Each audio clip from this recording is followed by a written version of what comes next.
दोस्तों, इंडिया की जो सॉफ्ट पावर डिप्लोमेसी है दैट इज गोइंग ग्लोबल। कि किस तरह से भारतीय परंपरा के अनुरूप उनको नमस्ते करके उनका स्वागत करती हुई दिखाई दे रही हैं। ऐसा करके ना, ऐसे नाट्यदार थप्पड़ कहते हैं इसको, वो मारा है उन्होंने। ये जो इटालियन प्राइम मिनिस्टर है जॉर्जिया मेलोनी, ये रिसीव कर रही हैं ईयू लीडर को और उनको नमस्ते जो है उसका इस्तेमाल किया जा रहा है। आपने झक मारा है। हम देखते हैं कि हर तरफ मुस्लिम कंट्रीज हो चाहे वो नॉन मुस्लिम कंट्रीज हो, हर तरफ इंडिया को ज़्यादा प्रेफरेंस मिलती है एज कम्पेयर टू पाकिस्तान। तो ये सारा एक अभी इसकी कोई उम्मीद नहीं है कि ये कम होगा। नरेंद्र मोदी G7 पहुंचे नहीं हैं, लेकिन मेलोनी ने इंडिया की सॉफ्ट पावर को पहले ही एक्टिवेट कर दिया है इटली के अंदर। तो ये जो हो रहा है इस वक्त हिंदुस्तान में और उसका नतीजा हम देख रहे हैं। भारत की इंडिपेंडेंट फॉरेन पॉलिसी, भारत की इकोनॉमी, खास तौर पे इकोनॉमी जो है वो ऐसी जगह पर है जहां पर भारत को जो है एक इम्पोर्टेंट कंट्री का स्टेटस मिल चुका है। आपको क्या लगता है कि इंडिया के साथ रिलेशनशिप बिल्ड करने के लिए ये जो टेंट्रम किए जा रहे हैं, चाहे वो किसी फोरम का हिस्सा हो या ना हो, लेकिन उनको इनविटेशन आता है। दूसरी तरफ हम देखते हैं कि पाकिस्तान में हमारे जो प्राइम मिनिस्टर हैं उनको इस तरह के कोई इनविटेशंस नहीं आते। जय हिंद दोस्तों दुनिया भर के लोग सनातन धर्म और भारतीय संस्कृति के दीवाने हो रहे हैं और दुनिया भर के बड़े बड़े और शक्तिशाली देशों के नेता भी आज के समय आपको हेलो हाय करने की जगह पर नमस्ते करते हुए नजर आएंगे। भारत जो है वो इसका हिस्सा नहीं है, इसके बावजूद भारत को बुलाया जाता है। तो ये बात कहीं ना कहीं हमें ये जरूर बताती है कि भारत की इंडिपेंडेंट फॉरेन पॉलिसी, भारत की इकोनॉमी, खास तौर पे इकोनॉमी जो है वो ऐसी जगह पर है जहां पर भारत को जो है एक इम्पोर्टेंट कंट्री का स्टेटस मिल चुका है। चाहे वो किसी फोरम का हिस्सा हो या ना हो, लेकिन उनको इनविटेशन आता है।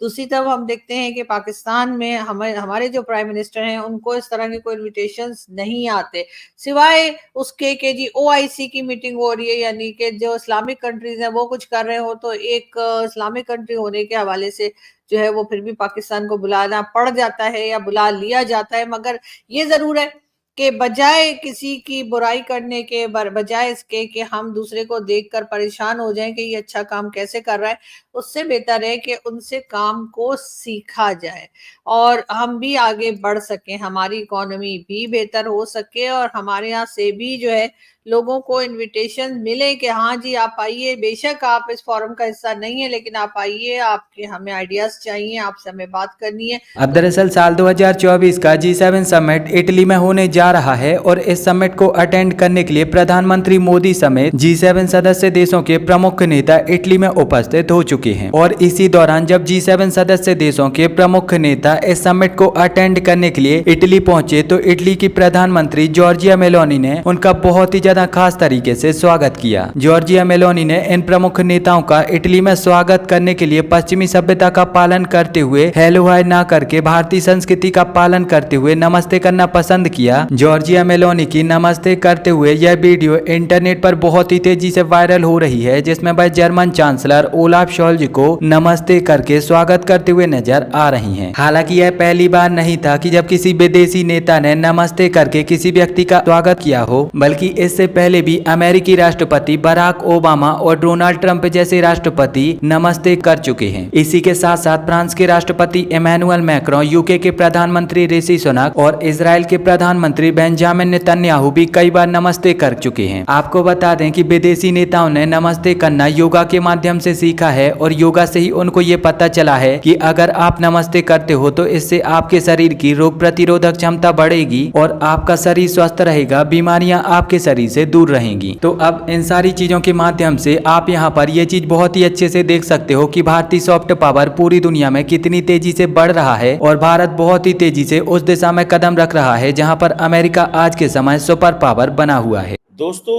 इंडिया की जो सॉफ्ट पावर डिप्लोमेसी है दैट इज गोइंग ग्लोबल। ये जो इटालियन प्राइम मिनिस्टर है जॉर्जिया मेलोनी,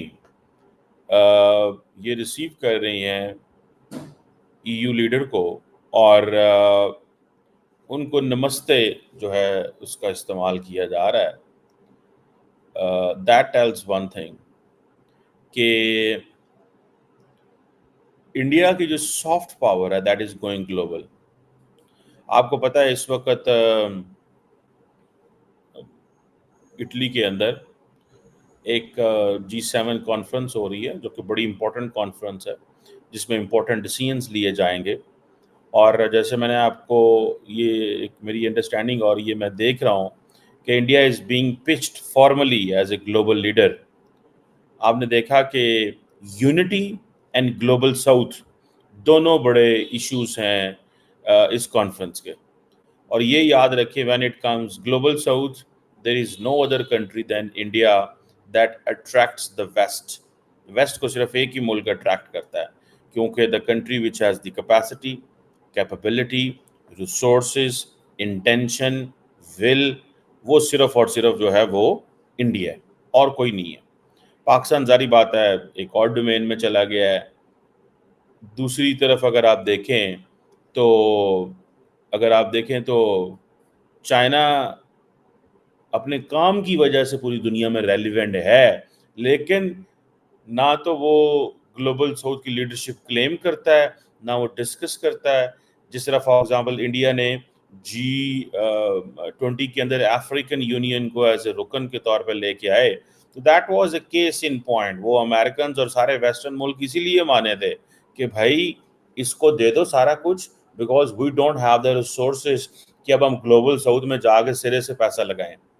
और जो हमने बाकी एशिया में अपने ताल्लुकात बनाए हैं, ग्लोबल साउथ में जाकर you need trillions of dollars for that purpose. So जो इंडिया की सॉफ्ट पावर है, जो इंडिया के गुड कॉन्टैक्ट्स हैं, गुड ऑफिस है, उनको इस्तेमाल करें। बहरहाल ये देखें कि जो इंडिया की सॉफ्ट पावर टूल है, ये अगर आप जिन लोगों को नहीं पता, लेट मी टेल यू कि ये जो टर्म सॉफ्ट पावर है, ये मेरे बड़े फेवरेट पॉलिटिकल साइंटिस्ट हैं जोसेफ नाय, उन्होंने ये टर्म कॉइन की थी। और इसका मतलब सिंपल सा होता है कि आप एक के अंदर एबिलिटी होती है कि आप अगले बंदे का बिहेवियर चेंज कर सकते हो। सो अगर आपको याद हो कोविड के ज़माने के अंदर इंडिया ने क्या किया कि इंडिया ने पूरी दुनिया को ये कहना शुरू कर दिया, भाई देखो हम तो ये नमस्ते करते हैं तो हैंडशेक करना नहीं चाहिए, बिकॉज खतरा है कि एक शख्स से दूसरे शख्स में मतलब बीमारी की शिफ्ट ना हो जाए। इसलिए आप ये नमस्ते करें। So Italian prime minister Giorgia Meloni seems very close to the prime minister. India भी आई हैं, इंडिया में उनका बड़ा चर्चा हुआ। और देखें, कोई मुल्क इंडिया को इसलिए इज्जत नहीं करेगा कि इंडिया जनाब उसकी आबादी बढ़ी है या मुल्क बढ़ा है। लोगों को अपने कारोबार से गर्जा यार, कोई भी सदर वजीर आजम, कोई इंसान किसी को बगैर मकसद के नहीं मिलता। तो क्यों एक मुल्क की वजीर आजम जो है वो इस डिप्लोमेसी का इस्तेमाल कर रही है? आपको नहीं पता, हो सकता है इंडिया उनसे क्या कंसेशंस ले रहा हो इटली से। Italy is a country which is important in India, middle east, Europe economic corridor के अंदर। अब ये जो सॉफ्ट पावर है,